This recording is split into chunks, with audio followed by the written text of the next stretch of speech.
Hi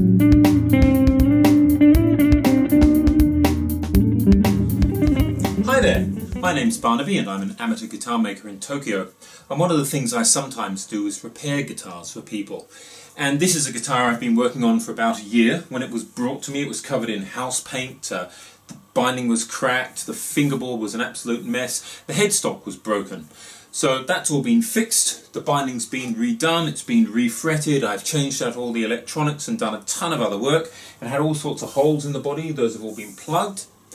And it's getting towards the point where it can be played again. Now, it hasn't been refinished yet, but the guy who owns it is actually going to do a gig this weekend, or a recording this weekend, and he wants to use it for that. So, I said I would get it in playing condition for him today.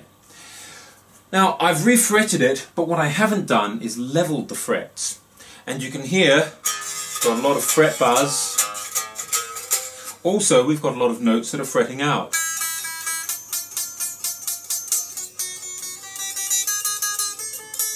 So, the action is the right height for where I want it, but the fretboard isn't playing consistently. Of course, you know, it's a relatively new fretboard and the neck's a bit strange and so on. So what I'm going to do is show how I flatten and prepare it for playing, how I dress the frets, all that stuff. And I use something called the Katana Fret Levelling System. And it's an absolutely fantastic system. It's made here in Tokyo by a guy who actually lives just down the road. And I've been out, I've met him, I've spoken to him about it, I got one of these things, I've been using it for over a year, and it's really, really cool.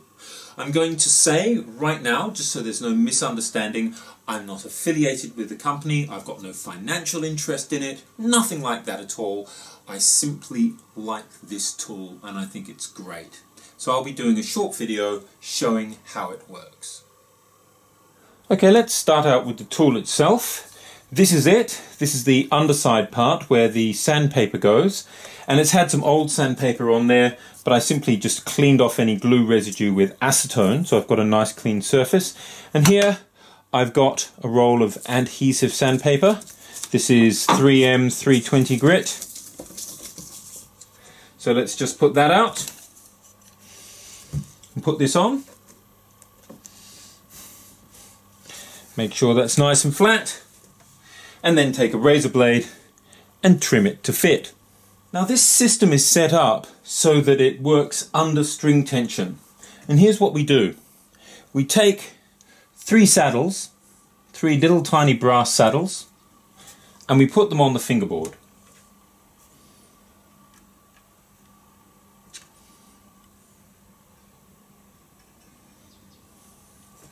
Then we put our katana on top of them, and we see where it needs adjusting. So we tighten it until it sits dead flat on top of those 3 saddles.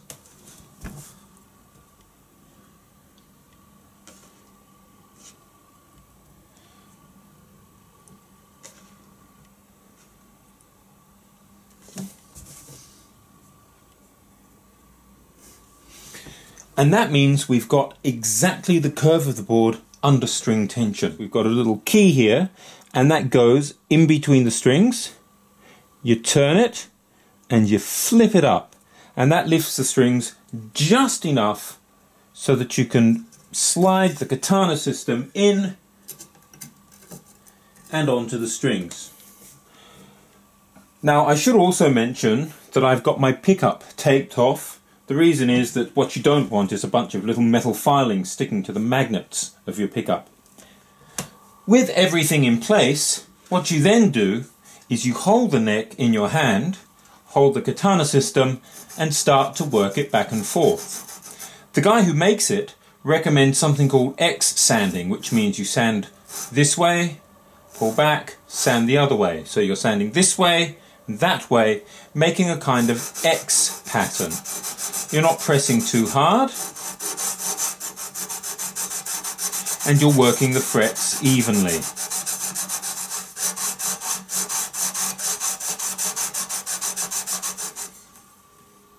When you've finished one set of frets, you move the key across to another string or another pair of strings, and you rinse and you repeat and you do it until all the frets are done. Let's just quickly check these middle frets and see how we are.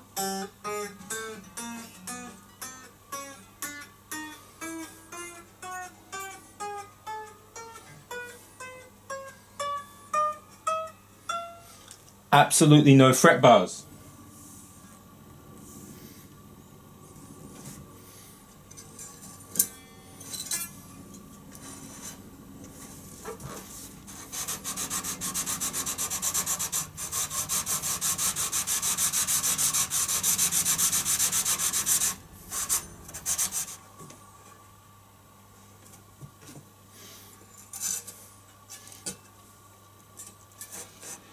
Now, something else that's worth mentioning is don't give it too much force. Let the tool find its own level.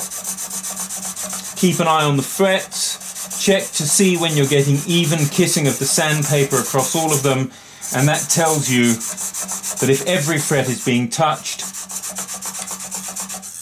you've got the level you want. It's very simple and intuitive to use this tool. Now it's time to go in and clean up all the frets, and the guy who makes this makes a little thing called the little bone file, which you might be able to see has a fairly sharp angle. The idea is that you can go in and work on the side of a fret. You can use a fret guard or whatever you like. Personally, to get the strings out of the way, I use these rather nifty things. These are little brass doohickeys that I got from a guitar supply shop, although it wouldn't be hard to make them at all. And they simply hook over the strings and pull them out of the way, giving you complete freedom to work on your frets. And you can use a fret guard, you can tape off the frets. I like this little bone file because what it does is it works on the angles on each side of the fret, giving you quite a good point at the top so that you get very accurate intonation.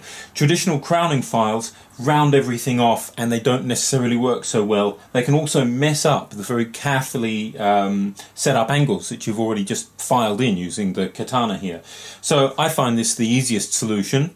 However, if you want to use a traditional crowning file, whatever you want to do, it's all up to you. Right, so now the frets have been levelled and they've had one level of polishing. They're going to have a bit more polishing to go, but basically now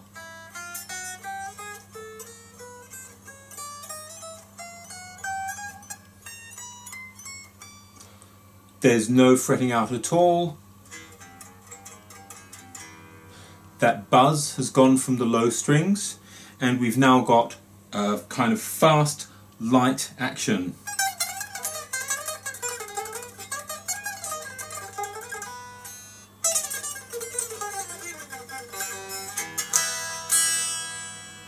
Very easy to play, all the notes are in tune, and it works really, really well.